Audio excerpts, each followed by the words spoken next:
막달라 마리아는 부활하신 예수님을 보고 나서 처음으로 제자들에게 했던 말이 오늘 본문 말씀 18절에 내가 주를 보았다라는 말입니다. 내가 주님을 보았다. 우리의 삶 가운데서도 그러한 고백이 있기를 간절히 바랍니다. 우리는 그러한 예수님을 믿고 또 예수님의 부활을 믿는 사람들입니다. 이 땅에서의 삶은 유한한 삶이고 또 우리가 죽음 이후의 삶은 영원한 삶을 믿는 사람들이라는 것이죠. 그러니까 여러분들 한번 좌우 옆 사람도 한번 보시기 바랍니다. 옆 사람하고 계속 봐야 됩니다, 여러분들. 천국에서도 계속 보겠죠. 물론 뭐 그 형상과 모습은 다를 수 있겠지만요. 우리는 예수님을 믿는 자는, 예수님을 주로 시인하는 자는요, 천국에 가서 영원히 하나님과 아버지의 집에 함께 거한다라고 이렇게 얘기하고 있습니다. 그런데 그곳은요, 우리가 이렇게 우리가 뭔가 이렇게 보이는 그런 영혼으로만 가는 것이 아니라 우리의 이 육신이 부활하여서, 그러니까 예수님의 그 부활하신 그 몸 상태, 그 완전한 그 몸 상태가 우리도 동일하게 되어서 그러한 상태로 들어간다라는 것이죠. 우리에게 이러한 영원과 부활과 또 천국, 하나님 나라 이런 것들이 있다고 알려주는 것은 바로 우리가 오늘 보고 있는 이 성경 말씀에서 우리를 통해 알 수가 있습니다. 예수님의 십자가 죽음과 부활은요, 사실 이 성경의 핵심이기도 합니다. 성경은 철저하게 이 예수님의 죽음과 그리고 이 부활에 대해서 이야기하고 있고요. 그리고 좀 어려운 말로 보면은 이 기독론적 관점이라고 합니다. 그러니까 성경을 이 기독론적인 관점으로 창세기 처음부터 마지막 요한계시록까지 우리는 모두 해석하고 관통해서 볼 수 있다라는 것입니다. 단적인 예로 한번 구약과 신약을 한번 나눠보겠습니다. 이 구약과 신약을 나누는 기준을 다들 알고 계시죠? 자, 그런데 이 구약과 신약을 우리가 죽음과 부활이라는 이 주제로 이렇게 살펴볼 수도 있습니다. 구약에서 보여주는 것은요, 계속해서 이 죄로 인한 인간의 실패와 죽음을 보여주고 있습니다. 계속 인간은 헤매고 있습니다. 하나님을 찾지 않는 그들은 계속해서 죽는다는 것입니다. 뭔가 좀 하나님보다 나은 것들을 찾았습니다.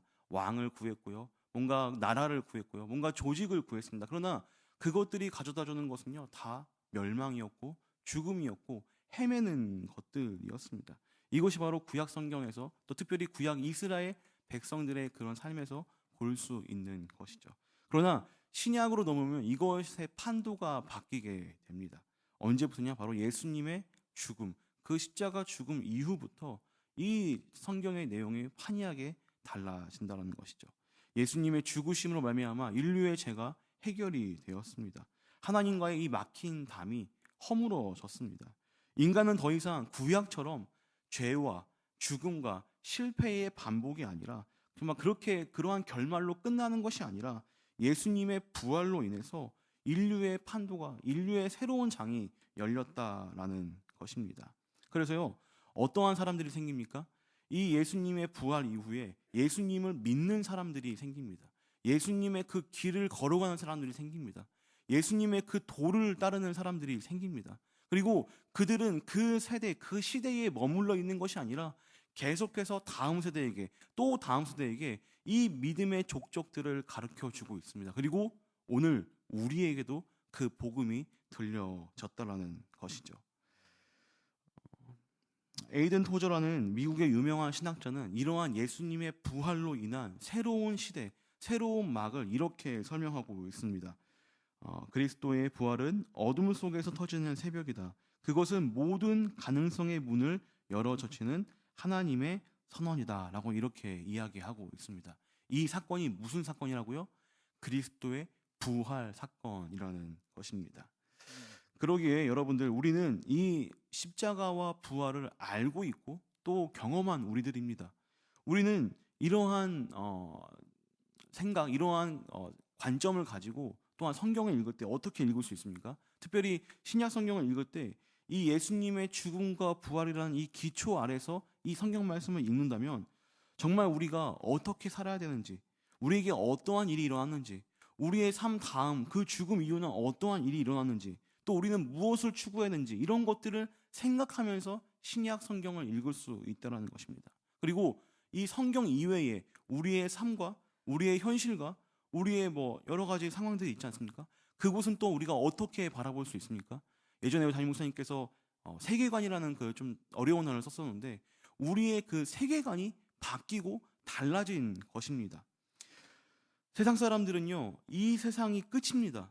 이 현실의 삶이 끝인 것입니다. 죽음 이후에는 뭐가 없는 것입니다. 그러기에 이 세상에서 무엇인가를 계속 찾으려고 하고 잡으려고 하고 이 세상의 것을 추구하는 그러한 정말 이 현실적인 그러한 사람들로 되었습니다. 그러나 우리는 그것을 넘어서서 영혼의 것을, 하늘의 것을, 저 위의 것을 찾는 사람들, 그러한 세계관이, 우리의 시선이 바뀌었다라는 것입니다.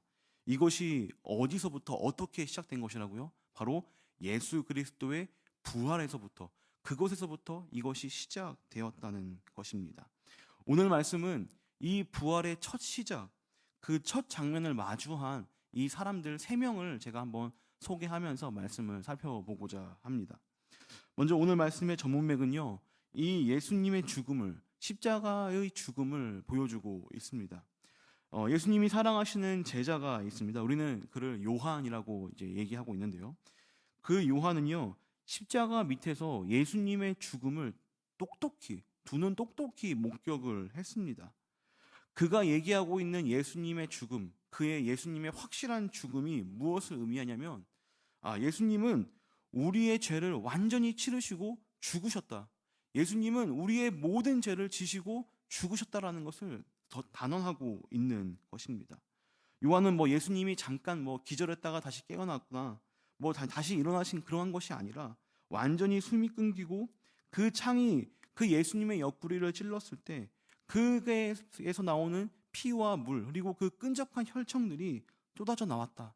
그 예수님의 완전한 죽음을 이야기하고 있는 것이죠. 또 예수님의 그 죽음은, 십자가 죽음은 그 시기와 절기상으로도 맞아떨어집니다. 예수님이 언제 돌아가셨지요? 6월절 그 어린 양이 되어서 돌아가셨습니다. 흠없는, 그 죄 없는 그 1년 된 순양의 피를 그 이스라엘 백성들이 문설주에 바름으로써 그들이 죽음을 피하고 그들이 생명을 얻었던 것처럼 예수님의 완전한 죽음을 이 구약의 장면들과 가져와서 매치를 시켜서 예수님의 죽음의 의미를 우리들에게 설명하고 있습니다. 예수님께서는요, 사실 살아생전에서도 자신의 죽음을 이야기하셨습니다. 그리고 내가 죽게 되는데 그 죽음이 끝나는 것이 아니라, 그 죽음에서 끝나는 것이 아니라 내가 다시 살아날 것이다라는 그러한 약속의 말씀을 제자들에게 했었습니다. 함께 우리 요한복음 2장 19절에서부터 21절까지 말씀 한번 우리 한 목소리로 읽어보도록 하겠습니다. 함께 읽겠습니다. 시작. 예수께서 대답하여 이르시되 너희가 이 성전을 헐라 내가 사흘 동안에 일으키리라. 유대인들이 이르되 이 성전은 46년 동안에 지었거늘 내가 3일 동안에 일으키겠느냐 하더라. 그러나 예수는 성전된 자기 육체를 가리켜 말씀하신 것이라. 아멘. 사실 이 사역 초기에 예수님의 그 결말, 예수님의 그 마지막이 어떻게 되는 건지 얘기를 하고 있는 것인데 제자들은 이 예수님의 말을 온전하게 이해하지 못했습니다. 예수님은 사역 그 첫 부분에서 성전을 청결하십니다. 그리고 그 예수님께서 유대인들에게 뭐라고 얘기하십니까? 이 성전을 너희가 허물라. 내가 3일 만에 다시 일으켜 세우리라. 우리는 이것을 어떤 것으로 알고 있죠? 예수님의 그 부활, 예수님의 그 몸으로 그 새로운 성전을 일으키겠다는 그 말씀의 약속으로 우리가 받아들이고 있습니다. 자, 그런데 예수님은 거기서 끝나는 것이 아니라 예수님의 그 죽음 이후에 그 3일 만에 다시 살아날 것이라는 것을 또 다른 비유로 설명하고 있는데요. 바로 예수님께서 내가 너희들에게 알려줄 비유는 바로 요나의 비유밖에 없다라고 이렇게 말씀하시면서 마태복음 12장 40절에 이렇게 얘기하고 있습니다. 우리 함께 읽어보도록 하겠습니다. 요나가 밤낮 사흘 동안 큰 물고기 뱃속에 있었던 것 같이 인자도 밤낮 사흘 동안 땅 속에 있으리라. 아멘. 그러니까 예수님께서 계속해서 내가 죽고 3일 만에 4일 만에 다시 살아날 것이라는 것을 얘기하고 있었죠. 그러나 제자들은 이 예수님의 그 이야기를 이해하지 못하고 믿지 못했습니다. 그냥 흘러보냈습니다. 요한복음 2장 22절 이렇게 얘기합니다. 죽은 자 가운데서 살아나신 후에야, 그러니까 예수님께서 정말로 부활하신 이후에야 제자들이 이 예수님의 말씀하신 것을 기억했다라는 것입니다. 그리고 나서야 이 제자들에게 믿음이 생겼다는 것이죠. 여러분들, 제자들은요, 예수님을 보고서, 예수님의 그 살아나신, 그 부활하신 것을 보고서 믿었습니다. 그런데 우리는 지금 어떻죠? 예수님의 살아나신 것을 여러분들 눈으로 보셨습니까? 네, 없으시겠습니다. 우리는요, 그 예수님의 살아나셨다는 것을 말씀을 통해서 믿습니다. 그리고 여러 가지 우리의 삶의 정황 가운데서 예수님이 또한 말씀하시고 우리 삶 가운데 일하시고 그 능력으로 행하신 것을 통해서 우리가 이 말씀을 믿는 것이죠. 오늘 저는 세 명의 인물을 소개하려고 합니다. 이 세 명의 인물은요, 예수님을 보고, 예수님의 그 부활하신 예수님을 보고 믿은 자들입니다. 그리고 그 보고 믿은 자들을 통해서 보지 못하고 믿은 우리들에게 어떠한 메시지, 어떠한 말씀을 하시는지 우리 함께 천천히 살펴보도록 하겠습니다. 첫 번째로 막달라 마리아입니다. 이 예수님의 첫 번째 부활을 목격했던 여인이기도 하죠. 이 막달라 마리아는요, 나사로의 누이, 그러니까 나사로의 누이였던 그 마르다 마리아, 그리고 그 삼남매의 마리아가 아닙니다. 이 마리아는요, 누가복음 말씀에 나왔던 그 귀신 들렸던 막달라 마리아입니다. 누가복음 8장 2절 말씀 한번 읽어보도록 하겠습니다. 시작. 또한 악기를 쫓아내심과 병 고침을 받은 어떤 자들 곧 7 귀신이 나간 자 막달라인이라 하는 마리아와, 이 마리아가 바로 이 오늘 말씀에 등장하고 있습니다. 이 여인은요, 이제 예수님께 고침을 받고 나서 예수님의 그 십자가 죽음 자리에서도 같이 있었고 또 여러 사역 가운데 항상 함께 있었던 그러한 여인으로 보여집니다.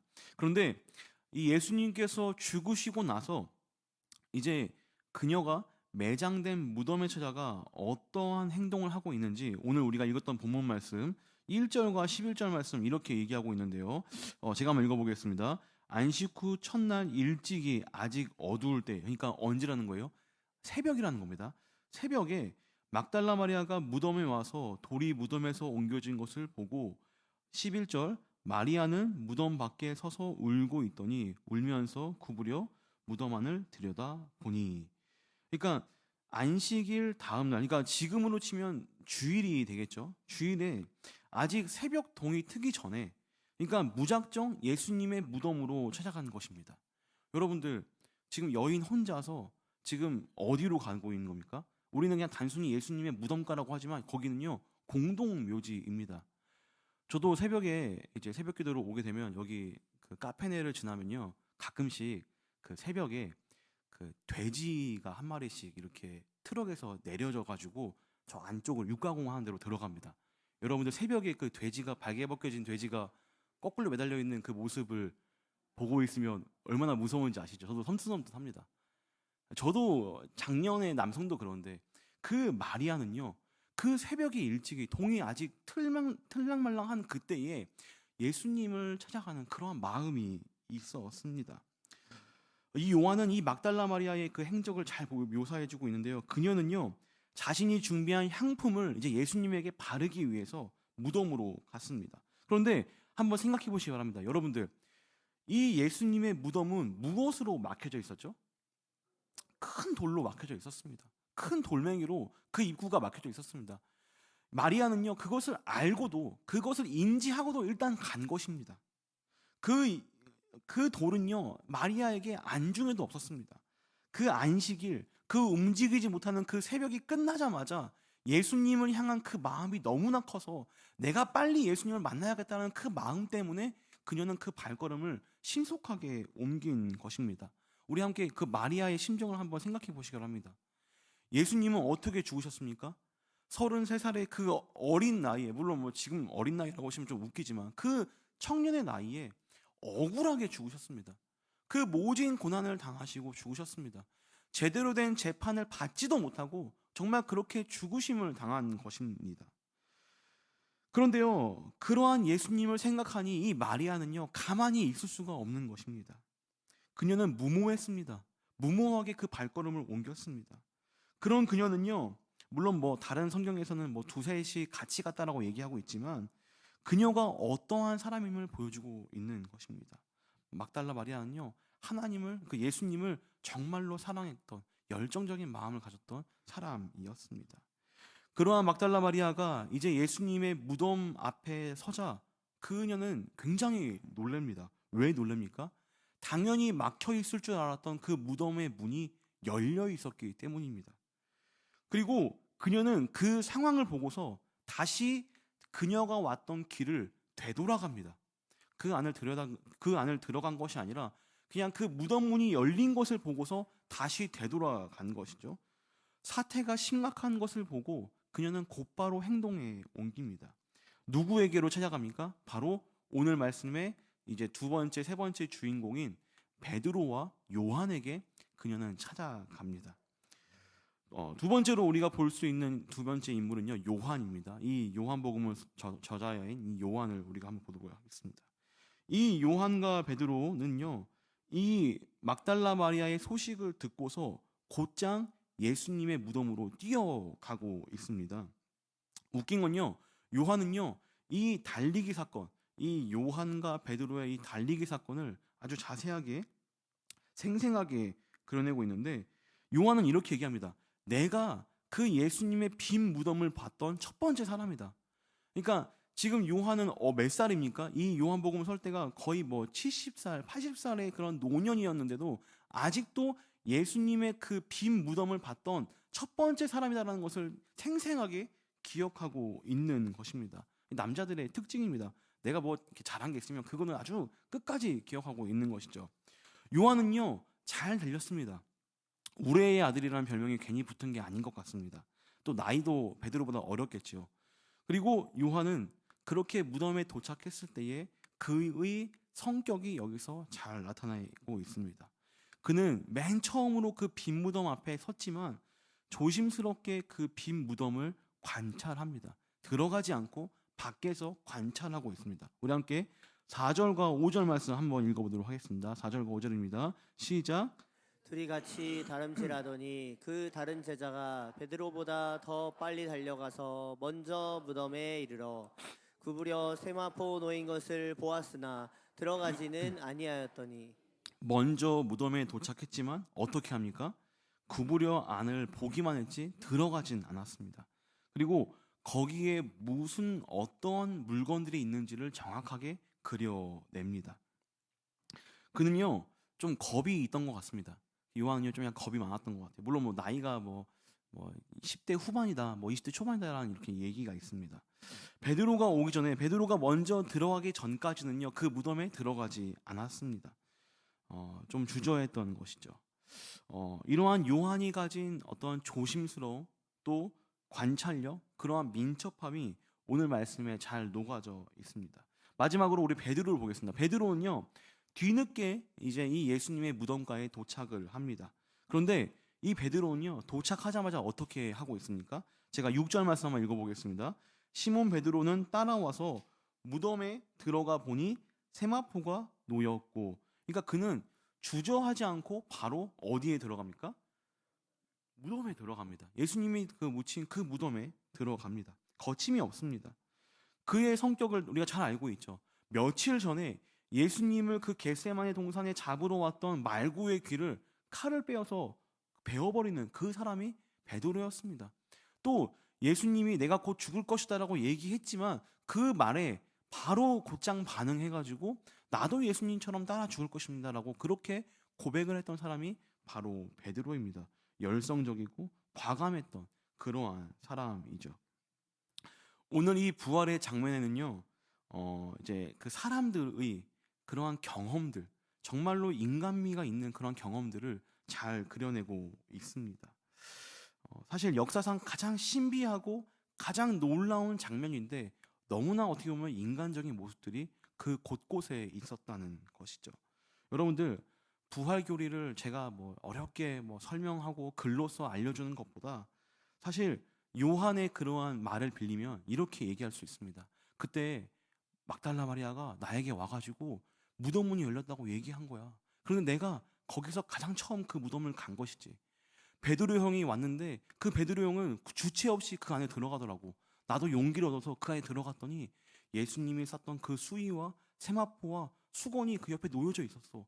너무나 놀라운 일이었어. 이렇게 정말 인간적으로 풀어냈던 그 부활 사건을 우리는 보고 있는 것입니다. 오늘 말씀에는요, 요한의 관찰력, 막달라 마리아의 그 예수님에 향한 사랑, 그 무모함, 그리고 베드로의 열심, 이러한 것들을 우리가 말씀을 통해 볼 수 있습니다. 그리고 하나님은요, 오늘 이 말씀의 저자를 통해서 정말 그러한 인간의 특성, 사람의 특성을 잘 녹여내가지고 그 놀라운 부활의 증인들로 세우신 것입니다. 여러분들, 우리도 마찬가지입니다. 우리는 이 부활 사건을 보지 못했습니다. 두 눈으로 경험하지 않았습니다. 그러나 우리는 그 예수님의 부활을 믿고 있는 사람들입니다. 믿고 있는 부활의 증인들입니다. 예수님은요, 이제 이 말씀이 이제 후반부를 얘기하고 있습니다. 이 마지막에 어떻게 얘기하냐면, 다시금 그 예수님의 무덤을 찾아온 마리아에게 나타나서 마리아를 찾아오십니다. 그녀를 부르십니다. 그리고 그녀를 만나주시고 그녀를 부활의 첫 증인으로 세우십니다. 우리와 함께 오늘 말씀 18절 말씀 다시 한번 읽어보도록 하겠습니다. 요한복음 1장 18절 말씀 우리 함께 한 번 더 읽어보도록 하겠습니다. 시작. 막달라 마리아가 가서 제자들에게 내가 주를 보았다 하고 또 주께서 자기에게 이렇게 말씀하셨다 이르니라. 아멘. 예수님은요, 그녀가 울고 있을 때 찾아와서 그녀를 만나주시고 그리고 그녀를 이 놀라운 사건의 첫 번째 증인으로 세우셨습니다. 간절한 마음으로 무덤을 찾아갔던, 무덤으로 달려갔던, 그리고 그 안이 비어있을 때 그 놀란 마음을 가졌던 그 막달라 마리아, 그녀에게 찾아가서 위로해 주시고 그녀를 이해해 주셨다는 것이죠. 베드로는 어떻습니까? 예수님은요, 베드로에게 어떻게 그 이후에 만나 주셨냐면요, 베드로는 열정이 넘치는 예수님의 수제자였지만, 그리고 그는 사실 그러한 열심을 가졌던 사람에도 불구하고 새벽에 울렸던 그 세 번의 닭 울음소리에 예수님을 배반했던 그러한 배신자가 되었습니다. 혹이 넘쳤고 자신감 넘쳤지만 지금은 요한이 챙겨주지 않으면 나서지도 못하는 그러한 사람이 되었던 것입니다. 그런데 예수님은 그러한 베드로에게 찾아오셔서, 다시 그에게 찾아오셔서 내 양을 치고 내 양을 먹이고 내 양을, 그 어린 양을 먹이라라는 그러한 부탁과 함께 그를 다시 세우시는 놀라운 말씀을 우리가 볼 수 있습니다. 요한은 어떻습니까? 요한은요, 사실 그 제자들 중에 가장 어렸던 축에 속했던 것 같습니다. 그래서 그는 예수님의 사랑을 독차지했던 것 같습니다. 늘 예수님 가까운 자리에 앉았었고요. 그리고 예수님께서 항상 챙겼던 것을 우리가 알 수 있습니다. 그러나 이 요한은 어땠습니까? 예수님이 십자가에 못 박혀 죽으셨을 때 그 밑에서 유일하게 그 죽음을 받던 그러한 사람이었는데, 사실 그는 아무것도 할 수 없었던 무능한 제자였습니다. 아무것도 그 손으로 할 수가 없었던 것이죠. 십자가에 죽으셨을 때 그냥 묵묵히 그를 봤을 뿐입니다. 그러나 빈 무덤 속에서 그 요한은요, 예수님이 과거에 했었던 그 말씀들을 생생히 기억해 냈습니다. 그리고 부활하신 그 예수님을 가장 처음 믿었던 첫 제자가 됩니다. 8절 말씀 이렇게 얘기합니다. 요한의 독백이기도 합니다. 우리 함께 읽어보도록 하겠습니다. 시작. 그때야 무덤에 먼저 갔던 그 다른 제자도 들어가 보고 믿더라. 보고 믿더라. 요한도요, 그 빈자리, 그 세마포와 머리 수건을 보고서 믿었습니다. 요한은 이제 이 글을 쓰고서 이 글을 읽는 우리들, 그 후대에게 이렇게 이야기하고 있습니다. 뭐라고 얘기하고 있냐면요, 29절 말씀입니다. 같이 한번 읽어보도록 하겠습니다. 시작. 예수께서 이르시되 너는 나를 본고로 믿느냐? 보지 못하고 믿는 자들은 복되도다 하시니라. 아멘. 여러분들, 우리는 부활을요, 말씀을 통해 믿습니다. 한 청년이 저에게 이런 말을 했습니다. 내가 열심히 사역하다가 혹시 죽으면 내 자녀들을 책임져 줄 수 있겠냐라고 이렇게 제가 물어봤거든요. 그러더니 흔쾌히 그러더라고요. 그러면서 우리가 뭐 죽어서 안 보는 것도 아니고 영원히 볼 건데 흔쾌히 내 자녀들을 맡아주겠다라는 그러한 얘기를 했습니다. 제가 그거 믿고 이제 열심히 사역 다시 한번 해보려고 합니다. 이게 어떤 말씀을 하는 건지 아시죠? 우리의 세계관과 가치관이 바뀌었다는 것입니다. 우리는요, 부활을 믿습니다. 부활을 소망합니다. 이 땅의 것이요, 그리 중요하지 않습니다. 이 땅의 것을 과감히 포기할 수 있는 믿음이 예수님의 부활을 통해서, 그리고 그 증인들을 통해서 우리에게까지 온 것입니다. 여러분들, 무엇이 두렵습니까? 무엇이 여러분들 주저하고 있습니까? 왜 우리가 더 주님께 가까이 나아가지 못하고 있습니까? 이 세상의 것 때문에 그러지 않습니까? 이번 주에 우리 담임 목사님 말씀하신 것처럼 땅의 것, 땅에 있는 지체, 이것들을 죽이고 무엇을 생각하라 했죠? 하늘의 것, 위의 것, 그 하나님의 것, 그것을 우리가 생각하라고 하지 않았습니까? 여러분들, 우리 부활주일 지나고 겨우 며칠 지났습니까? 3일밖에 안 지났습니다. 걱정하지 마십시오. 앞으로 363일이 남았습니다. 부활의 증인으로 살 그 내년의 부활주일까지 우리는요, 이 부활의 소망을 가지고, 부활의 소망을 지니고 이 땅의 것을 더 위하는 삶이 아니라 하늘의 것을, 위의 것을, 저 부활의 그 하늘의 뜻을 소망하며 나아가는 여러분들 되시길 주님의 이름으로 축원드립니다.